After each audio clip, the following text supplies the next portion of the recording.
ফিলিস্তিন ও ভারতীয় মুসলমানদের উপর বর্বরোচিত হামলার প্রতিবাদে দিনাজপুরের ফুলবাড়ীতে বিক্ষোভ ও সমাবেশ অনুষ্ঠিত হয়েছে। শুক্রবার ২১ মার্চ বাদ-জুমা ফুলবাড়ী নিমতলা মোড় থেকে ফুলবাড়ী তৌহিদি জনতার ব্যানারে একটি বিক্ষোভ মিছিল বের করা হয়। মিছিলটি শহরের প্রধান সড়ক প্রদক্ষিণ শেষে নিমতলা মোড়ে এসে শেষ হয়।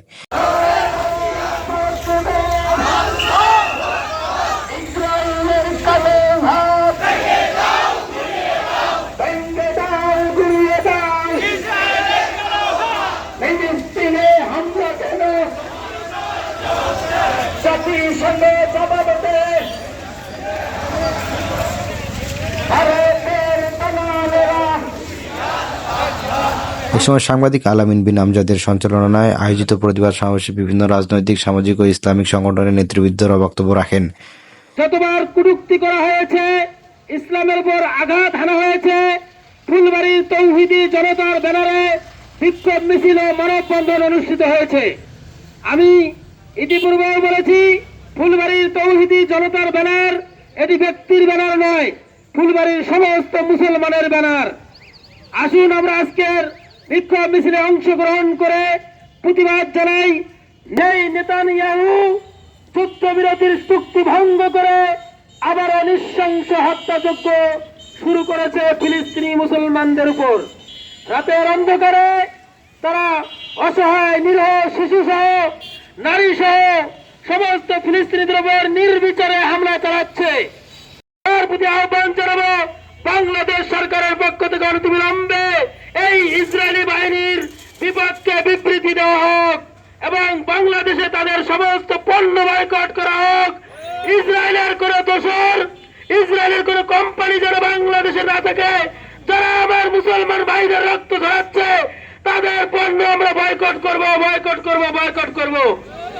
আমরা ইনশাআল্লাহ ঝাঁপিয়ে পড়তে রাজি আছি। তো তারা যদি আমাদের মা বোনকে হত্যা করে, আমরা তাদের মা বোনকে হত্যা করব না, কিন্তু তারা যারা মাস্টার মাইন্ড তাদেরকে হত্যা করার জন্য আমাদেরকে প্রিপারেশন গ্রহণ করতে হবে। আমরা জানি যে প্রত্যেক প্রাণীকে তার মৃত্যুর স্বাদ গ্রহণ করতে হবে, সূরা আল ইমরান ১৮৫ নম্বর আয়াত।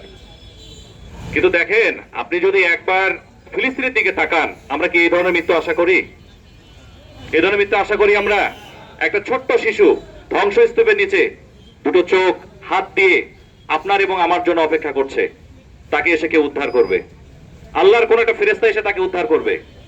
আমরা কি এই ধরনের পরিস্থিতি দেখতে চাই? আপনারা আমরা সকলে দাঁড়িয়ে গেছি। আমার এক ভাই রক্তাক্ত, আমার এক ভাই মৃত্যুর লাশ পড়ে আছে ডাস্টবিনের থেকে খুব খারাপ জায়গায়, সে লাশটাও পাচ্ছে না তার পরিবার। এক ভাইয়ের হাত নাই, এক ভাইয়ের পা নাই, এক ভাইয়ের মুখে চোখে, ছোট বাচ্চাদের মুখে চোখে রক্ত লাগা এই দৃশ্য থেকে দেখে আমরা রমজান মাসে, এই সিয়াম সাধনার মাসে এত ভারাক্রান্ত, এত কষ্টদায়ক হৃদয় নিয়ে আমরা রাস্তায় দাঁড়িয়েছি, বিক্ষোভে দাঁড়িয়েছি। আসসালামু আলাইকুম। পবিত্র রমজান মাস, রমজান মাস আমরা রোজা রাখছি, সেহরি করছি, ইফতারি করছি, আর আমাদের গাজার ফিলিস্তিনির মুসলমান ভাইয়েরা লাশ নিয়ে কাঁদছে। তারা মানে সেহরি করবে কি, তারা ইফতার করবে কি, অথচ তারা লাশ খুঁজে বেড়াচ্ছে। কোথায় শিশুর লাশ, কোথায় স্বামীর লাশ। এই চুক্তি করার পরে যখন সব মুসলমানরা আবার এই গাজায় সমাবেত হওয়ার পরে কি করলো, যখন আমরা রাতের বেলা সেহরি খাবো নির্জন রাতে, সেইখানে হামলা হচ্ছে। সেই হামলায় ৬-৭ জন মুসলমান মারা গিয়েছে। এর চেয়ে বেদনাদায়ক পৃথিবীতে আর কোথাও নাই। আসলে আমরা ধিক্কার জানাই এই ইহুদি খ্রিস্টানদেরকে, আমরা ধিক্কার জানাই এই মানবতার এই বিশ্বকে, যারা বিশ্বকে শাসন করতেছে। গোটা পৃথিবীতে মুসলমানদের আজকে ২০০ কোটি জনশক্তি, কিন্তু মাত্র ১ কোটি ইহুদির কাছে আমরা জিম্মি। সম্মানিত ভাই, ইসরায়েলের ভূখণ্ড মাত্র ২০,০০০ বর্গ কিলোমিটার, আমাদের রংপুরের চেয়ে একটু বড়, অথচ গোটা পৃথিবী আমরা নিশ্চুপ। আমরা আজকের আমাদের এই বিক্ষোভ মিছিল থেকে জানিয়ে দিতে চাই, আমরা মুসলিম জাতি, আমরা ঐক্যবদ্ধ হতে চাই। আমরা গোটা পৃথিবীর কাছে আহ্বান পৌঁছে দিতে চাই, দল মত নির্বিশেষে মুসলমানদের স্বার্থে আমরা এক প্ল্যাটফর্মে মুসলমানদের জন্য কাজ করতে পারি ইনশাআল্লাহ। আজকে আমরা এখানে এসেছি, এখানে দল মত নির্বিশেষে সবাই এসেছি ইসলামকে ভালোবেসে, মুসলিমকে ভালোবেসে। আমরা এই আমাদের ঐক্যকে অব্যাহত রাখবো। আমাদের কাছে যত ইসলাম বিরোধী আগ্রাসন আছে সব আগ্রাসনকে রুখে দেওয়ার জন্য আমরা কাঁধে কাঁধ মিলিয়ে পরবর্তীতে এইভাবে একত্রিত হবো ইনশাআল্লাহ। আল্লাহ আমাদের সবাইকে কবুল করুন।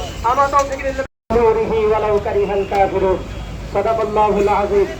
ইসরায়েল ফিলিস্তিনিদের উপর বর্বরোচিত হামলা এবং ভারতে মুসলমানদের উপর পাশবিক নির্যাতনের প্রতিবাদে আজকের এই ফুলবাড়ি তৌহিদি জনতা কর্তৃক আয়োজিত বিক্ষোভ মিছিলের পূর্ব সমাবেশে আপনারা সকলে অবগত আছেন যে ফিলিস্তিনিদের উপর ইসরায়েল বর্বরোচিত হামলা করছে, তার উদ্দেশ্য হলো ফিলিস্তিন থেকে ইসলামের নামে নিশানাকে মিটিয়ে দিতে চাইছে। তারা যেমন ধ্বংস হয়েছে তুমিও ধ্বংস হবে ইনশাআল্লাহ। আজকে ইসরায়েলের হুঙ্কার নেতানিয়াহু যেটা বলেছে সে নাকি এটা আক্রমণের শুরু করেছে। আমরাও পরিষ্কার ভাষায় ঘোষণা করতে চাই, নেতানিয়াহু এটা তোমার আক্রমণের শুরু তুমি করো নাই, বরং তোমার কবর রচিত ঘোষণা করার জন্য তুমি এই আক্রমণ শুরু করেছ। আজকে বিশ্ব থেকে ইসরায়েলকে বন্ধ নিষিদ্ধ ঘোষণা করতে হবে, ইসরায়েলের ভূমি ইসরায়েলের স্থাপন নিষিদ্ধ ঘোষণা করতে হবে। আর সেটা করার জন্য জাতিসংঘ আমাদের সহযোগিতা করবে না, কারণ জাতিসংঘ হলো আল্লাহ রাসূল সাল্লাল্লাহু আলাইহি ওয়াসাল্লামের বাণী আল কুফরু মিল্লাতুন ওয়াহিদার বাস্তব রূপ। কাফেরে কাফেরে তারা ঐক্য হয়েছে, আমাদেরকে মুসলমানদেরকে ঐক্য হয়ে ইসরায়েলকে বিশ্বের মানচিত্র থেকে উধাও করে দিতে হবে। বিশ্বের স্বাধীনতাবাদী মুসলিম দেশের সেনা নায়কদেরকে বলতে চাই, আপনারা আপনাদের দেশের সেনা কর্মকর্তাকে দিয়ে সম্মিলিত একটি বাহিনী তৈরি করুন, যেই বাহিনী আমাদের মসজিদ আকসাকে রক্ষা করার জন্য ফিলিস্তিন অভিমুখে যাত্রা করবে। বিক্ষোভ সমাবেশ শেষে মোনাজাত পরিচালনা করেন খিলাফত আন্দোলনের কেন্দ্রীয় সাংগঠনিক সম্পাদক ও ঢাকা ইউনাইটেড হাসপাতাল জামে মসজিদের খতিব পীর সাহেব মাওলানা ইব্রাহিম বিন আলী। আমিনুল ইসলাম আমন্ত্রণ।